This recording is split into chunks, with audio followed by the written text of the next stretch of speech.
আসসালামু আলাইকুম বড় ভাই। ওয়ালাইকুম সালাম। ভাই কি করতেছুন? আমি এই যে বেতার পাম্পের হাউজিং বানাইতেছি। হ্যাঁ, হাউজিং বানাতেছেন না? Bearing housing. ও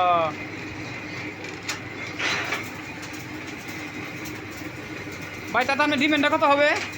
আমার ডিমান্ড কোনো রকম দাম ভাত খায় চলতে পারি। দেখ আলহামদুলিল্লাহ। তো আপনি কি ভাই এখানে ভাই বেতন করে থাকেন না নিজেরই এটা ভাই? কিনা আমি বেতন মুক্ত চাকরি করি। আপনি বেতন তো চাকরি করুন? ও, তাতে আপনার মাসিক কত আসে টাকা? 20,000 টাকা মতো। মাসিক 20,000।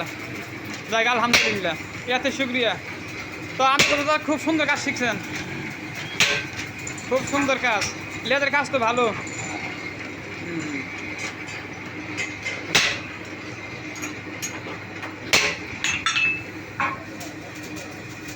কাজ শেষ না দাদা? না, একটু মাপ যোগ করতেছি। মাপ দিচ্ছুন? এই দেখেন মাপ দিল, আবার মেশিন চালু হয়ে গেল। কি সুন্দর বুদ্ধি বড় ভাইয়ের, দেখেন নিজের মাথার টেকনিক্যাল খাটিয়ে কাজ করতেছে। তো ভাইয়ের সাথে সাক্ষাতে কথা বললাম, খুব ভালো লাগলো। তো ভাই বাড়ি কোথায় আপনার? আমার বাড়ি মেরান্দর থানা পুলিশের গ্রাম। যাই, সুন্দর। আপনি তো ভালো কাজ শিখছেন, আপনার কাজ আমার পছন্দ হইলো ভাইয়া, খুব ভালো লাগলো।